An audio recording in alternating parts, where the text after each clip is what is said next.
Hello, this is Joe Graves, my partner Matthew Thomas here for the Edge of Right podcast.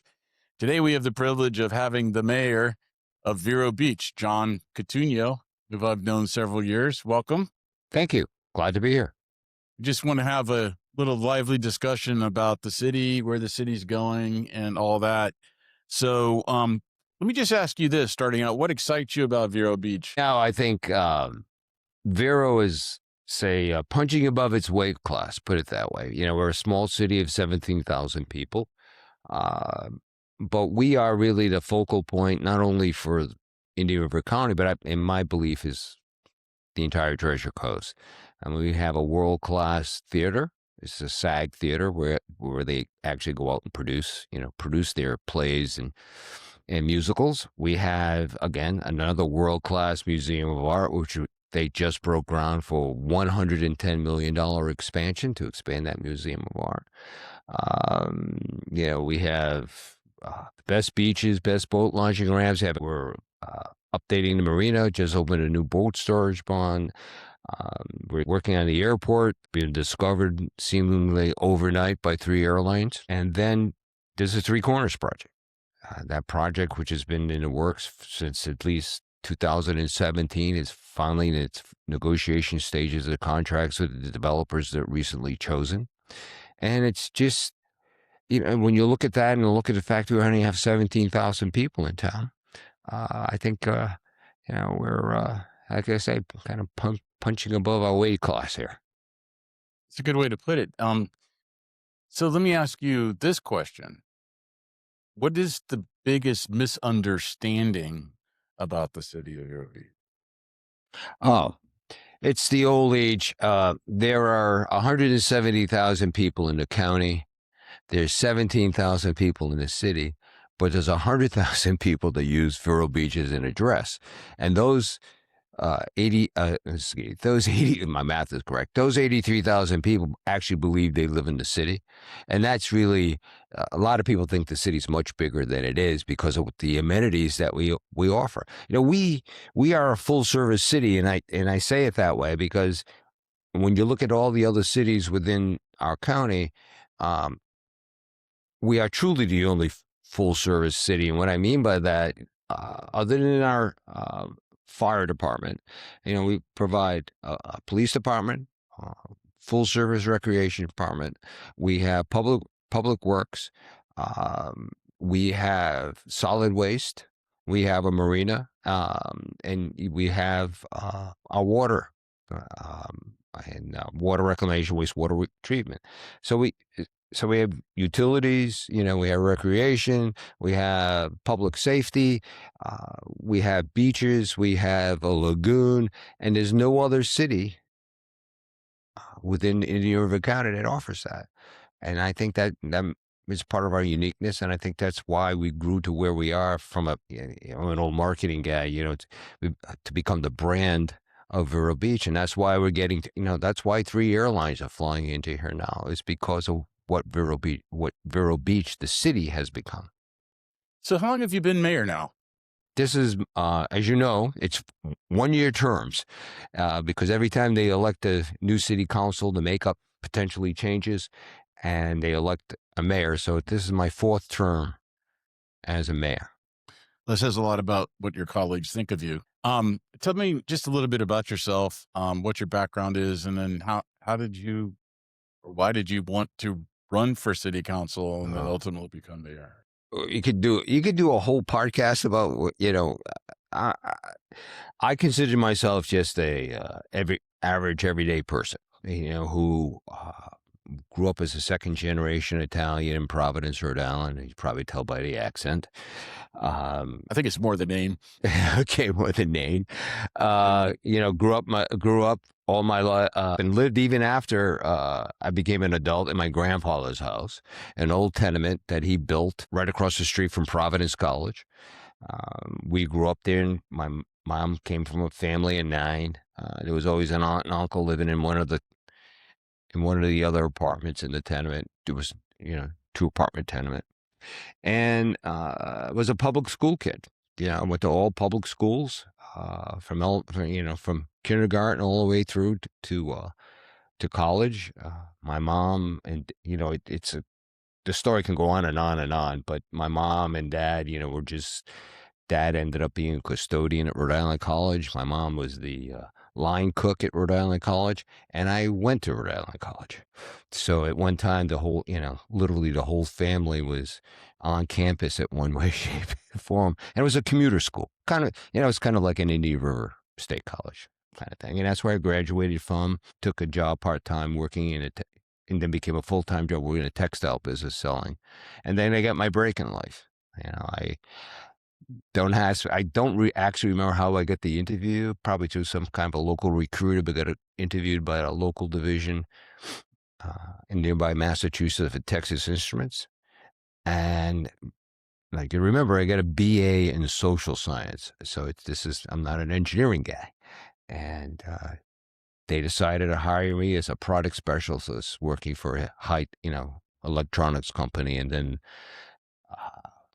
my career started building on that, and that's got me to my chance of coming down to finally retiring. I had come down to Florida once before where I met my wife, moved around first by Texas Instruments, back up to New England, and then out and spent my last almost 20 years in Silicon Valley in the semiconductor business. We found Vero Beach. We had met in South Florida in Boca Raton, but had always saw the name Vero Beach, but never had come here. And Jan, who was the CFO of the Alzheimer's Association in Northern Cal, she was on a leadership seminar here at the Lodge Marriott over in Orlando. It's getting close to, scoping out retirement time. They took a trip on a whim to the east coast of Florida. Let's go to Vero. We had no reservations or anything. And showed up at that time. The Kimpton was still the Vero Beach Hotel, and knocked on their door and asked if they had any rooms. They had rooms. We stayed for a few days and fell in love with the place by walking up Ocean Drive and talking to people and coming on the mainland and just poking in at Publix and all that other stuff, and just fell in love with just the attitude and the environment. And at the top of the Barber Bridge, you can actually still see the ocean. It's not blocked by, a string of high rises. And every year from then, at least once or twice a year, we come back from California, spend a week or two here. And then in 2015 or so, we decided that we were going to buy here to retire. Interesting. But you hardly came here and retired. Yeah, I know. I'm the only guy who, when he retired, stopped playing golf. Okay. How many hours a week do you spend with your mayoral duties? It's at least I know you've been out of city council, so you understand it, the job of the city council person and or the mayor is what you want to make of it. I mean, you can spend no time on it almost, or you can spend a lot of time. I prefer to spend a lot of time on it. I prefer to try to be involved in being the cheerleader for our city, talking and building up. I learned again being in sales and marketing, and even in the semiconductor business, relationships are important, and that's how, number one, you build up a network, but you also get to understand what the community is all about. You get to understand what people really are thinking about, what they're looking for, what a buzzword we use in TI, they care about, what do they care about their community, how they want their community to be. And there's always different opinions, but how do you get that unless you go out and, especially the local level, how do you get that without talking to people? Yeah, I think to be an effective city council person, it's about 20, 30 hours a week at least. Yeah, it is. And then maybe more if you're going to events or stuff like that. But, all these issues that come before council that you have to vote on, requires a lot of reading and detail and understanding and talking to people. And, if you're really truly interested in voting, for what's best for the city, it takes a lot of work. And so, city council members, when they run, need to understand that. And we need to elect people that are willing, to take a look. And I see comments in the paper by certain city council members, and maybe I agree with their vote, maybe I don't, but I can tell that they've understood the issues, they've put in the work. And so, we could agree to disagree on things Sure. if you put in the work and you actually know what you're talking about. Exactly. So, it's a tough job, not very much money. I laugh when I see that, oh, they're just in it for the money because the money is nothing, Right. compared to the amount of work that, you have to do to put into it. So you mentioned the airport. Let's talk about that. We got Sure. 3 airlines coming in now, I know, it's amazing. and, I mean, how are we gonna handle that? That's the big question. I think, 2 years ago we had one airline which barely started up. What I mean by that is they're going to bring a few flights into Vero and Are you kind talking of. about Elite? Well, no, I'm actually talking about Breeze. Breeze came Okay. in first. It was Elite, and The Elite was trouble. right, Elite was an entrepreneur on a shoestring trying to do something. I think he had a great idea. He just didn't have the wherewithal, both dollar wise, and I think Yeah. But it gave us a management one. glimpse of the convenience of having flights into Vero. I know Matthew's taken the flight, Yeah, Yeah, I've taken most of the flights out of here, and I remember when Elite.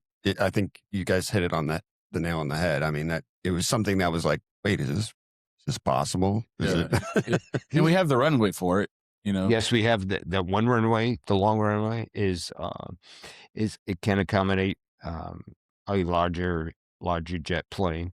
The But what happened was, they kind of was the first peel back of the onion of that there was a potential here. But when Breeze came in here, they unlocked something I think was almost like kind of a Pandora's box of what was really here. Um, I think because of the demographic that we have, where that demographic sits on the socioeconomic scale of life, there's a lot of disposable income here. People don't realize. And because it's quiet, it's not the glitzy kind of um, high net worth individual that may be like to It could gravitate come here down and to Palm Beach. go unnoticed Right. and It's yeah. everybody's behind a hedge, belong to a club, that kind of thing, which is fine. And they unlocked a demand that even they were surprised when they talked to our people at the airport, our airport management team. They're surprised at the fact that uh, there was so much pent up demand here, and even when they started adding routes, they were surprised that their load factors were 60, 70, 80% coming out of the I box. just flew in Sunday on American visiting my daughters in Knoxville. Yeah, Plane was packed. yeah. And, I thought because I've flown Elite a couple times and, I would see people I knew, Hmm. flying from Newark. I flew from Newark to Vero, and I'm like, I'm gonna know people on this I didn't know a soul on it. So it just shows you, I mean, we think of Vero like in the impact of the airport just having there's a wide span of people Yeah. that are utilizing that airport. What they found out, I mean, American Airlines, first month month of March, they had an 88% load factor coming out of Chicago, which is according to the input that we've gotten. Todd Scher, our airport director, has gotten from the Southeast regional manager for American Airlines. Is the fastest that level of load factor that American Airlines has ever experienced at any route in the Southeast. Wow. And and then you combine that with the same month, Avis had 2,000 rental cars. Wow. Yeah, to go out. Think of the airport. Think of the population. That's an amazing number. And I think again, it's the demographic that's here, the disposable income to pay for convenience, and that's why these airlines have been successful. I mean, the Breeze team was originally the JetBlue team. It's the founder of JetBlue is the founder of Breeze. When JetBlue, because they all look at the same market data, so the kind of market data that was coming out of here, they wanted to they were coming. Once Breeze broke the ice, they were coming. Um, Their load factors, actually their load factors out of Boston are better than their load factor. If I get this right, they're out of New York, but their load factors still very profitable load factors, and they're coming in. People find it very convenient. They have two options to go to New York now. They can go into Westchester with Breeze, or they can go into. Actually, they got three options. Breeze goes to Westchester and Islip, and other places up north, northern New York. But I'm talking Manhattan. Metropolitan New York area, and you've got, JetBlue flying in from JFK. I'm taking that flight in July. Yes. So you could actually, if you didn't want to, drive 3+ hours to Miami to catch a flight overseas, you could fly JetBlue and connect and go, to go overseas, New York, out of New York, which is a great hub to go over, especially to Europe. Yes. And then again, you have that same option with American now that goes into Charlotte, because Charlotte is their hub. So I think the exposure, those flights are mimicking what the demographic here is looking for. Yeah, I'm was pretty loyal to Delta, but American from Knoxville was actually less than Delta to Melbourne. Oh, really? Are? Yeah. So, there's a flight a day that comes in. I guess it comes in at 11. About got in a little early, but comes in about 11:30, and then leaves. So, I looked at that expanding. But what are we going to do about the airport? Because we have a lot of three airports in one gate, and three airlines in one gate, and it's like going a lot of people. It's like going to a nice small island in the Caribbean, right? No. Yeah. How much longer can I get free parking at the airport? Well, it's not much longer. A year it's or going to be 6 months? how long it takes us to negotiate the parking contract, and for him to put it running. Like there's no free lunch. There's going to be no free. There's going to be no free park, and it's a great revenue producer for the airport, the enterprise fund of the airport. So definitely once we negotiate that, once we get that negotiated, then we're going to be able to. The operator will operate the parking there. The airport now, if you can see there's some construction going on, because we'll have separate exit area where you can get your baggage. It's covered with kind of a screening tarp kind of situation. Awning, I should say. That's it, awning. Mostly for sun, but we get a lot of rain here. I know, maybe upgraded to for some other purposes. We've got an area for dogs now outside. There will be some food available soon. We have a vendor who's rented out some space. So once you go through TSA, you now be able to get some food and drink. But it doesn't address fully the issue what we're going to do with the airport. And that what we believe in the city council, what we need to do is this happened relatively quickly, Yes. almost overnight, as they would say. Yes. And when they did the original master plan, which was just completed, they began that master plan. I think there was no airline here, or Breeze had just shown up or was about to show up. It took them 2 years to create the master plan. And then at one time, the original master plan had another terminal being built on the northeast side of the airport. That was eliminated on a new master plan, and no real expansion was shown at the terminal. It was just upgrades for convenience and other things. So right now, we're doing some changes at the terminal. We're going to remove the Avis counter where it is, relocate a different part of the terminal, put ADA accessible restrooms on the first floors, better the flow through TSA. That's it. Those are the things we can do immediately to make the passenger experience better. The other, and then we have the covered area and the dog area and the area where food. But right now, I think the city council's purpose is to try to gauge what the community really wants this to be. Because, you can make that terminal anything you want it to be at this point in time. You can just upgrade it from to make sure it's all the systems are upgraded, the buildings upgraded, traffic flow is upgraded, new parking facility comes in from where it is, or or do you want to envision it as something where you add a gate, which means once you add a gate, then you're going to have the ability to service more flights. Does the community want that? We're the fourth busiest airport from takeoff and landings in Florida now. And it's not, and everybody thinks, oh, we're going to quiz the airlines. It's not the airlines. It's the flight schools. So you got to remember, you got 2 flight schools here doing, touch and goes and takeoffs and learning how to fly.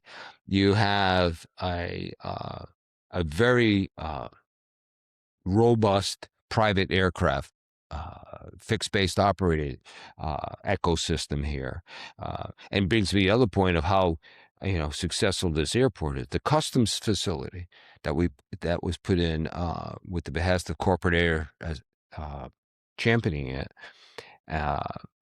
was not expected to break even until next year sometime in the 3rd quarter. It's already broken even. Wow. Okay. So there's robust traffic here from the private, general aviation. You add 3 airlines coming in, and the number of passengers they're bringing in here as a gateway onto the Treasure Coast. You add the flight schools. We really need to get input. If we're doing our job as local government, city council, we really have to get community input of, kind of what do you want to be when you grow up here? So how do you do that? And I think from our standpoint, of course, every council person and staff have their own contacts, relationships within the community. I think what we're going to do, we discussed, is probably have almost at the community center, which is the best place to have it, kind of a charrette process of sorts, where we show different renderings of what this airport terminal could be, and what it would mean if you do each one, stay the way you are, maybe some improvements to the current terminal, and if you really, really want to go back to the old master plan and build a whole new terminal on the other side, because there was an unsolicited proposal that came in with someone wanting to build another terminal on the other side, expand parking, but we got to address that with the community. I think you get some community input, you filter that through, and just like the process almost of what we did for 3 Corners, you understand what the community wants there. Yeah, but how does this get paid for? I mean, because the thing is, the city is, like you said, 17,000 residents, and you're servicing over 100,000 people in the county that aren't a part of the city, paying taxes to the city, which controls the airport. How does this get paid for? There are grants available both through that are administered through FDOT, both state and federal. That's one way of doing it. There's private public partnerships. That's another way of doing it. And there's what we're doing with the parking at this time. The lease that we're currently negotiating is someone actually takes out a land lease, and you negotiate how you're going to share in their revenue stream. So there's various models that you can deploy to try to execute the terminal strategy, whatever terminal strategy you want to do.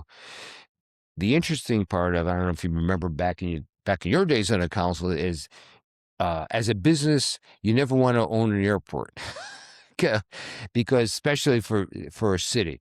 So everything we have to do, we have to look at the fact that the airport now has never come to the city for additional monies. It's always been able to be privately funded through the revenue streams it's created through, we collect a percentage of all the gas sold, all services sold at the airport. Yeah, so people may not know, actually, these different enterprises create actually a profit, which then goes to the city. Except for the airport. The airport's self-funded, so it stays. It's self-funded. In FAA regulations, the city's not allowed to take its dividend into the general fund. Okay. Okay. So, but it has to cover up if there's cover the shortage. Yeah. So you're on the hook if there's a liability, but you don't get any of gains. the say profit of it. Yeah. Right. So but the airport since it was turned over to Vero Beach, has always been self-sustaining. So the city Turned over to Vero Beach from the Navy. from the Navy, Because they used to have, in World War II, they used to have a airport base here. and That's why we have a long airstrip. that's why we have a long airstrip. Have to train pilots. So that's the challenge. That really we can just keep it one gate. Okay. I don't think that's sustainable. We can keep it one gate, upgrade the airport as best, the current terminal, I should say, best we can. New parking comes in, makes it more convenient. New parking is created for both employees and the restaurant that's there, CJ Cannons. And it stays that way. And right now we would be fairly limited to where we are now. Some flights could be added because right now our tower shuts down at 11. So it becomes an uncontrolled field at 11 p.m. Now they can always extend that. But when you do that, that means you're kind of limiting the time your airlines want to come in and out. There are certain rules and regulations, which I don't know fully details, but essentially how which the airport has posted and the airlines have to adhere to of spacing, spacing of the flights, one airline to another. Breeze, had preference because they were the first ones in, then JetBlue, and then American. So every flight that has to be added now has to be slotted in to this operational standards that we created. So that will automatically limit it. But you add a gate, okay, and you probably could add a gate in the current terminal you have. You'd have to make some accommodation for it, but you probably do have the ability to do it. But I'm not going to say in the footprint that you have, but in the land that you have. The issue then becomes they'll be able to add flights and potentially add airlines. So that's, so you have the real basic stage, which you just kind of upgrade the terminal that you already have. You can go to kind of an interim stage, use the same footprint or the same general land area, make some improvements, add a gate or so, and then you can go back to the original master plan and decide you want to build a whole new terminal somewhere, which would be a major undertaking cost-wise. It goes back to your costs. I mean, what kind of impact would it be to the taxpayer to build a new terminal? If done properly, it'd probably be no impact, because you wouldn't undertake it unless you knew you had the amount of grants. Let me ask you this then. Yes. Okay. Is there any thought process by the city that if a new terminal gets built, of potentially adding a Brightline stop? Could you combine the two? Well, in theory, yes, you could. I mean, theory. In theory, you can almost do anything. But we have the land. We have the land, and it is available, and it's in the right spot. The issue is that's a major community undertaking. That would be, in my opinion, would put it to what we did with Three Corners. You would have to have substantial input from your community whether you wanted to do that. And I can make it, as a business person, as a marketing guy, I can tell you what you could do there and why it would be a great thing to do and what it would do. But is that what you want Vero Beach to be? And that, I think, is, that's what local government, that's how local government gets involved with the community. Does that change the personality of why we're all here? What would be the financial impact to the taxpayer of City of Vero Beach residents by adding a Brightline station and doing a combined Brightline at the airport? I haven't really done a are there grants for? There's grants available, but Brightline is would be a different entity. To add Brightline into if you're going to make this like an intermodal terminal on them would be on the northeast side of the airport, over where the new close to where the new wastewater treatment plant is being built. Then I think Stewart was like 40 to 60 million just for the Brightline station. I mean, we're spending 180 million on a wastewater. Right. And you're going to have to then you have to have an airline terminal engaged to that. That's a major undertaking. That we haven't even thought about it. So we haven't financially profiled it, even taken a swag at it. It'd be interesting to put that before the citizens and let them have ability to, consider it and make a decision. I know, like, Matthew and I, we're two different generations. Matthew's young 40-year-old guy. And I think people like, in the younger generation, like the thought of having a train, being able to get to Miami. And to me, it's intriguing. But you're right. It does change the complexion of Vero, and there's a big keep Vero. I understand that. I love Vero. I love Vero the way it is, but I look around me and I see all the construction that's going on and all the new housing and the influx of people. Like, I'm not so sure it's even possible for Vero to remain Vero. And so then, I think maybe something that ought to just be considered is, well, how do we make our lives better as residents here? By having access to, first of all, 95 down to Miami, nightmare, right? Even to Orlando in rush hour, difficult. Getting to Tampa, we don't really have a good roadway, 60s. It's white knuckles driving there for a little bit on the 2-lane. So I think it'd be interesting to be studied.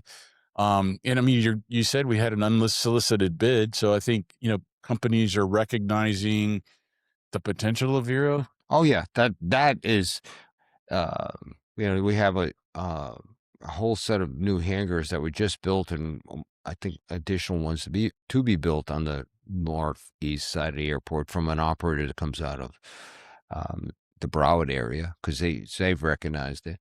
I think potential. The potential's there, but that's also one of the greatest burdens you can put on the city is the potential, and I think you can't do it. Personally, I don't think you could do it without having a major input, major situation where an outreach to the community of what they want their city to become. Because it will. You have to get citizen involvement. Yeah, for sure. It has to be citizen involvement. It would have to get involved with a number of, a charrette type process. We get input very similar to what we did with Three Corners, and a committee to look at, really an independent citizens committee to look at it and understand, is this what we really want to do? This is what Yeah. So my son recently flew to Boston, took Spirit from Orlando, and ticket was like $100, right? It was one way.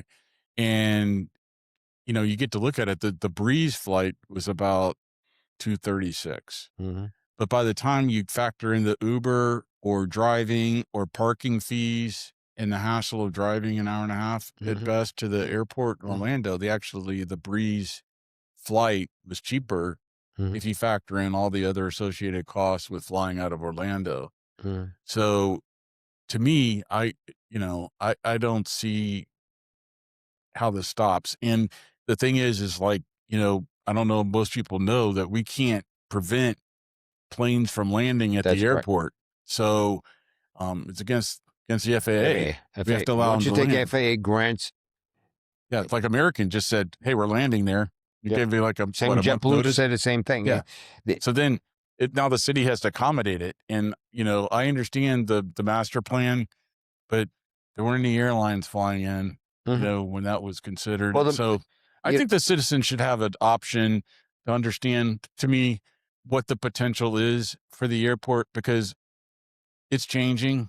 Vero's changing, and let the citizens decide. And let's be honest, like the people that are using those flights to Connecticut or like upper New York, that's a certain demographic and certain individual as opposed to maybe like someone who's 30 years old, 40 years old, trying to, do something else and go somewhere where they think that they can, I guess fit in or have fun or go to nice restaurants without having to go to sort of what I would consider like a rural part of these northeastern states, except for the JFK flight.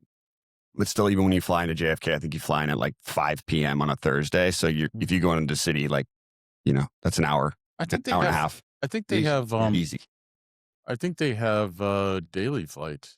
They have a daily flight into New York, and JetBlue does, into JFK and one into Logan. So I study this because when I go to New York, I love flying into LaGuardia because it's closer into Manhattan. Of course. It's a lot easier. Hmm. But Newark's the best, in my opinion. But yeah. So Newark, because you take the train. You get to like avoid the traffic, and then that Newark now because United's there, but that's where Elite used to go. But Yeah, I do agree. you take the train into the JFK just has I would take a car, but you would go around the roundabout of like getting there, I guess. So it would probably take you like 25 minutes. But Yeah. So the thing is with 30. flying into JFK, like versus LaGuardia, do you want to spend that time on the front end and the back end, or do you correct. just want to spend it in New York? Because you're a little bit further. I think it's maybe 10 miles JFK to LaGuardia, 10, 15 miles. Yeah, it looks something that way on the map, but But it's traffic, a whole different world. it's about game another ballgame, hour, right? hour and a half. And So if it's you just, get caught on the traffic in Yeah. Van Wyck, it's like forget about it. forever. I once had to change planes when I was in the Navy, and I had like such a short period of time. I flew into LaGuardia, had to get to JFK for my the taxi driver made it. It was a little bit of a harrowing experience. But so I think that like with JFK and like John was talking about before, like for international flights getting up to JFK, you have a lot more options Mhm. on international flights out of JFK than you're going to have, and cheaper than you're going to have out of like Miami or Orlando. So that's another consideration. I agree with you. It's a good point about the flights up to Northeast. Those are like snowbird flights, probably. Yeah. They're talking about Breeze opening a flight to Provo, Utah, which is interesting. That's because Breeze's corporate headquarters is Utah. Yeah, but it's hard to get out west. Hmm. It's a long flight, and you have to connect if you're going. But getting to Provo directly, like, is pretty interesting. Yeah, My daughter it is. lives in Casper, Wyoming. That's why I would say that. If you were skiing, it was great Yeah, so for a skier. there must be some data that they're looking at that Uh-huh. that sees the need, because these airlines, they make calculated decisions. They're not just throwing darts against the wall, seeing Sure.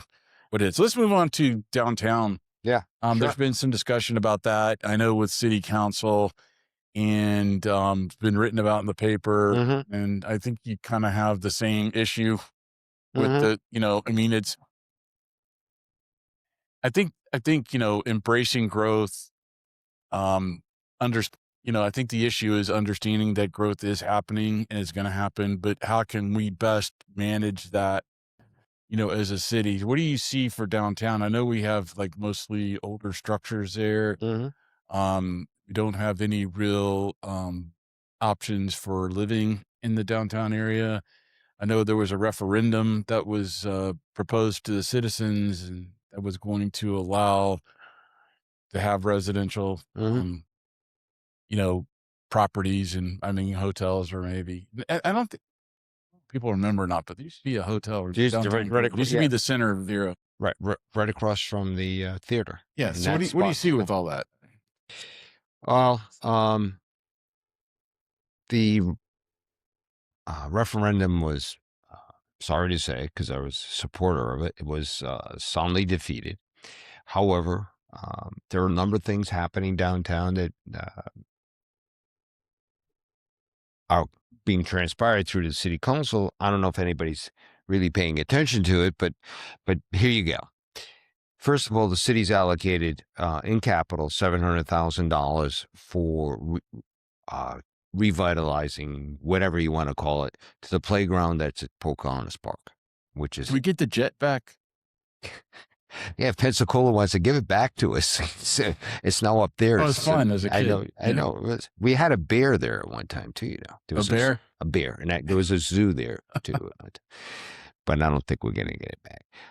So we're going to revitalize that whole playground area. New playground equipment. The whole thing is going to be changed. That's on the south side. No, north side, excuse me. On the south side, next year's capital budget, we have a more capital in, and we're going to redo um, that portion of the park. Uh, Again, revitalize it. There's a proposal to put a permanent stage. You know how on the south side it kind of slopes. There's a natural slope down to Hmm. the patio area of You the can put up a heritage. band shell. Put a band shell kind of permanent Oh, stage nice. there. Because what we found out, and when we run certain events in the park, especially when they do the Christmas tree lighting, Hmm. they actually use a city stage. They put it down there, Hmm. and it's a beautiful natural flow. People enjoy themselves. We would probably put a patio area around it where the Heritage Center could use it if they want to have an event. People could dance or whatever, congregate around the bandstand. And that's an additional $700,000 worth of capital. We got to see how much that's going to cost to do that. We haven't got any pricing on this. There's new lighting going in on 14th. Started committed, should be done. It took us a long time to get it done, to over a couple of years to get it done, because now everything has to go through FPL. It takes a lot longer. And that, along with the upgrade in lighting in the rest of the historical district downtown, should enhance what's happening. There's a new traffic signal going in at the corner of 21st and 14th. There is a streetscaping that's going to happen, but so there's the general cosmetic stuff that trying to enhance the experience of downtown. But what kind of is happening that people don't realize is that the school district of Indian River County public school district population is declining. And they're in the process of having to look at all the different campuses, all the different types of schools they have, and they have decided that they have some surplus properties. One of the surplus properties they have is Rosemont School. The school in Rosemont 16 has been surplus. There's also, if you go to the south side of the Flick Freshman Learning Center, there's some sheds and some parties. It backs up to what is that complex? It's called a Muse. That area, I forget exactly how. It's over an acre, maybe even more. That's going to be surplus. And if you take a right on 14th Avenue, I believe it's 19th, where Taco Dive is on the corner there, Hmm. that school building that's there, it's kind of a house. Right. That's being surplus. Wow. And they've hired Cushman and Wakefield to market it for them, see what kind of bids. There are some thoughts that some of these properties will be converted into some type of workforce housing, potentially. Two of the properties can be integrated into downtown's arts district. So we'll see how that's going to happen. So there's things happening downtown that could potentially, revitalize it even beyond not even beyond. The referendum was defeated, but the city hasn't given up on making downtown a better pedestrian experience, better experience for people to use, make it more user friendly. There's some things with zoning that we can do. It would only have to do with planning and zoning about parking and stormwater and those types of things that would be easier for developers to build downtown without removing any of the restrictions that make the downtown area what the downtown area is, kind of a. Were there any charrettes going in before that referendum? Yeah, they were, but not.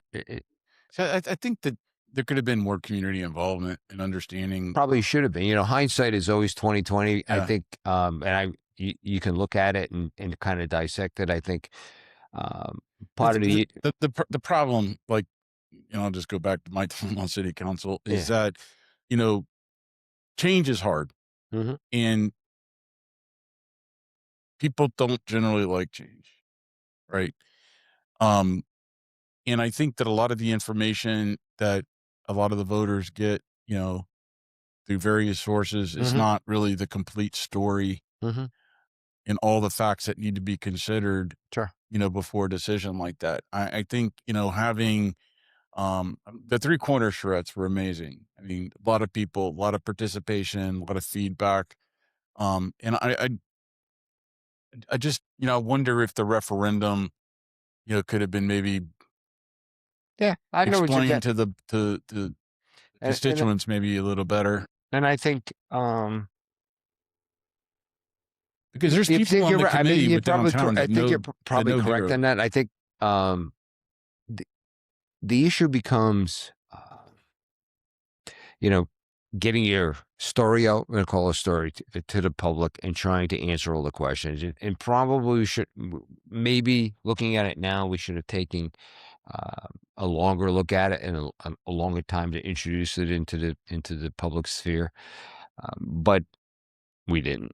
Okay. And now, based on what the public has fed back to us, you, we have to look at downtown a little bit differently. You know,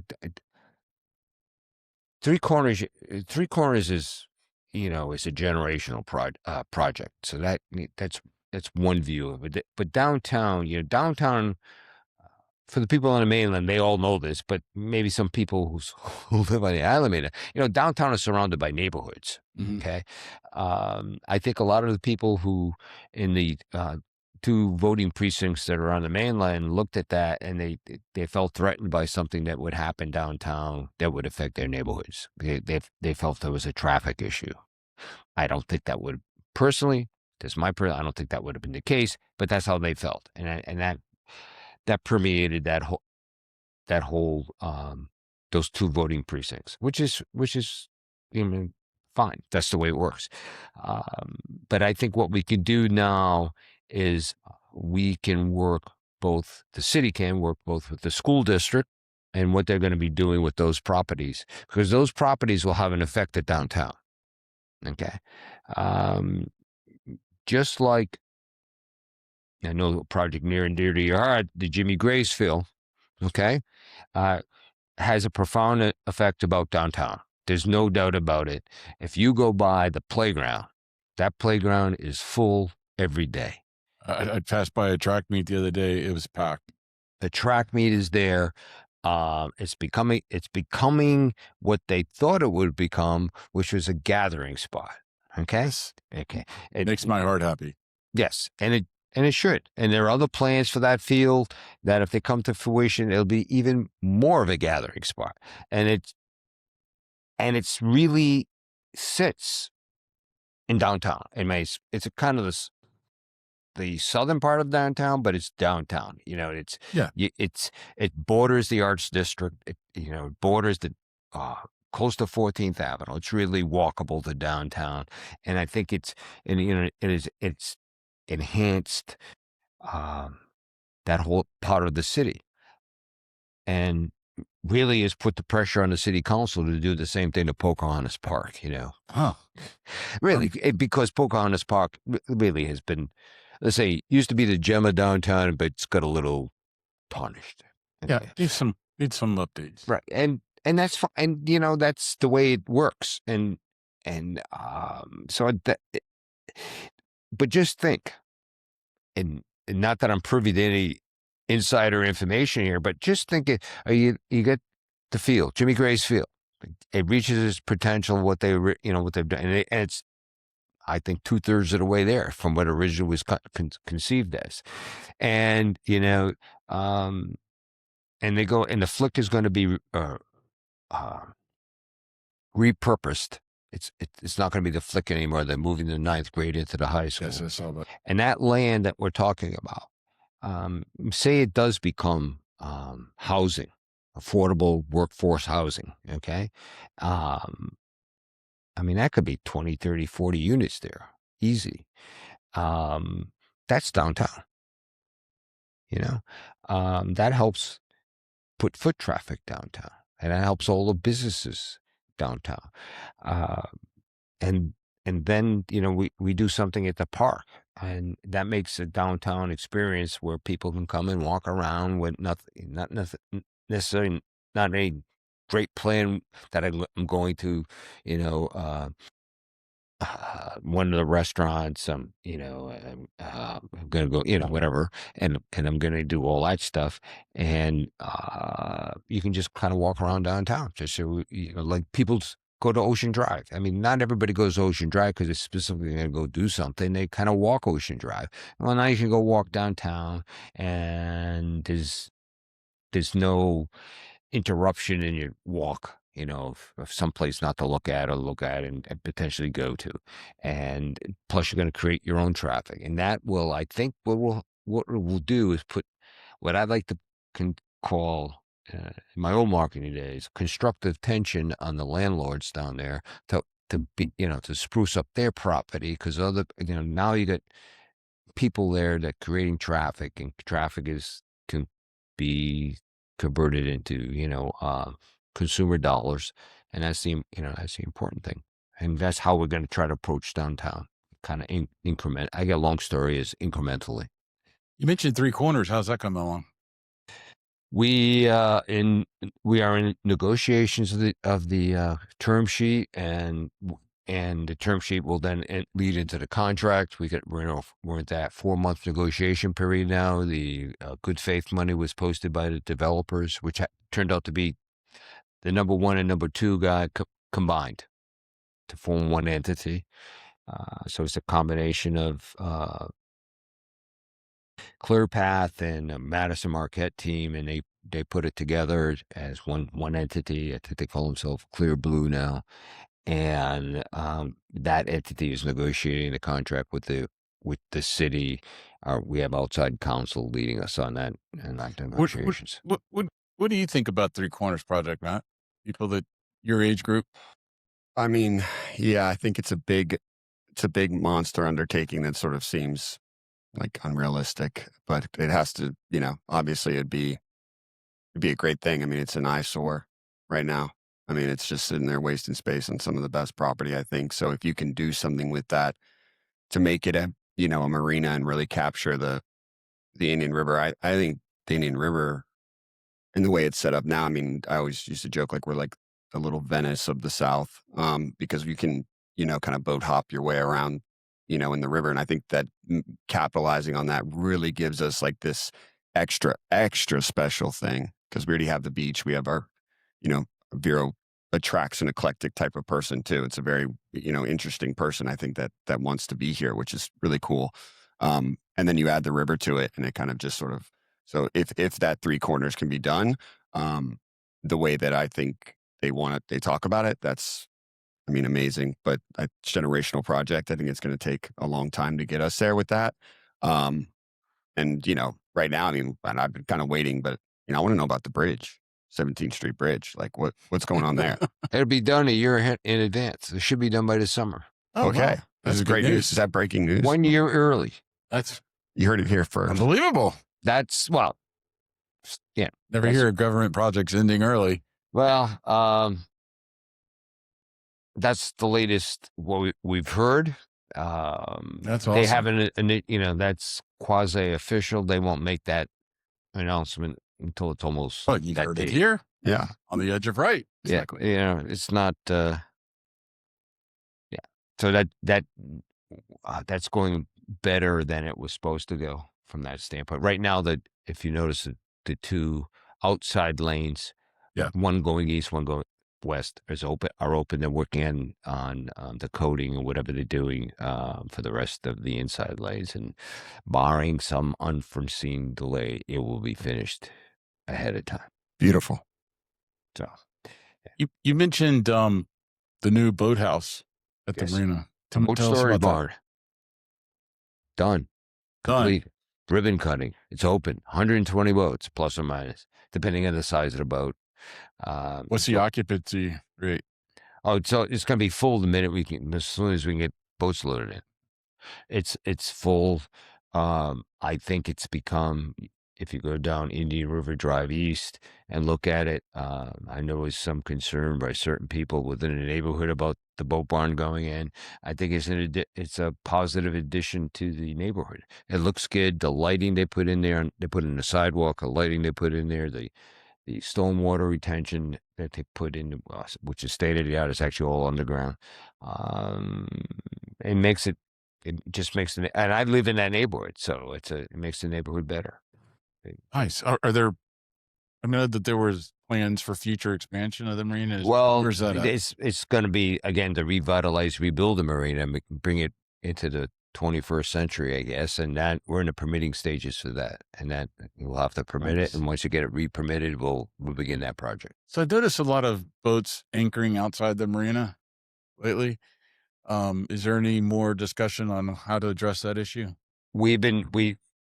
It's under a bill that was passed last year at Tallahassee. You can no longer just board a boat or ask to become aboard a boat to check to see if their pump safety out has been inspection. done. Yeah, you Gotta can't have a you reason. can't do the inspections or anything. So that has kind of semi-tied your hands of what you can and cannot do there. But you can't stop someone from mooring or anchoring in an area that's not limited to you because of traffic. You Let's probably discuss- know the two most obtuse parts of law are railroad law and admiralty law and maritime law. And that thing, you can't stop them from you. It's like almost the airlines. You can't stop them from. You have to get the underwater rates, right? The city. Yeah, but you can't. But there's no rate there. They can anchor there and they can. Now, you can prevent them from coming ashore in certain locations because if they're protected or they're restricted for any, municipal reason. But if I want to anchor my boat off Memorial Island in that area there, where a lot of them are doing it, or in the Spoil Islands somewhere, as long as it's not in a protected area, they can anchor. Let me just explain why that's an issue, because when they're not anchored at the marina, which the marina offers a pump out boat that comes and pumps waste, boats that are anchored out don't have that service. And so the concern is, what are they doing with their waste and what are they doing with their trash? And, trying to get the lagoon cleaner, that's an issue. That's why it's an issue. Not anybody's trying to be mean about people anchoring and whatnot. That's but specifically the issue is waste and pollution of the lagoon. I know there's a boat half sunk. Yeah, right. I was out there last Saturday because it was the blessing of the fleet, and there's one boat, and we're gonna. It's just a hassle to get Again, it's not like you're on Interstate 95, and your car breaks down, you pull it over, they stick a sticker on it. If you don't come and get the car in about 72 hours, bye car. It's not, again, maritime law. Not There's a easy. long process of notifying the owner and giving them time to cure and so on and so forth. Let's talk about Humiston. Where are we at on that? Rebuilding the boardwalk. Right. We're in the final stages of the design. We'll start right after turtle season. We'll start, which I believe is November. So in November we'll Actually be starting. Yes, Okay. because you're restricted. The build season is restricted because of beloved turtles. A lot of red tape when you're trying to build on the beach. Right. There's a lot of red tape. We about halfway there in money, and the current target was about $4 million. And I say above $4 million because we haven't gotten the final package yet for the design. Now, So what kind of structure is this going to be? Is it going to be concrete? concrete? Right. So It's going to last. yeah. It'll last. Yeah, long past myself and next generation. It's going to be well built. That's exciting, well designed. So it's and it's going to have dune crossovers, going to ADA access. We'll probably end up putting. Nice. Yeah, it's going to be a great. This is going to be a little longer than a football field, but it's going to be it's going to be a great little boardwalk when it's finished. Are there any eyes on the JC boardwalk? Yes, there is. What we did this year, go back to relationships. Mhm. So, because of relationship that I built up with our current Congressman, Herodopoulos, back several months ago, in a series of meetings that we had, And then we had at City Hall with our city manager, Monty Falls, and his staff about putting in for some federal grants. So we put in for a number of federal grants for various sundry projects. The first time that anybody at City Hall can remember the city actively pursuing major grants at the federal level. And this is the behest of our congressman. He was wondering why we weren't doing it. And I said, I have no idea why we weren't doing it. Probably because we don't have a grants writer.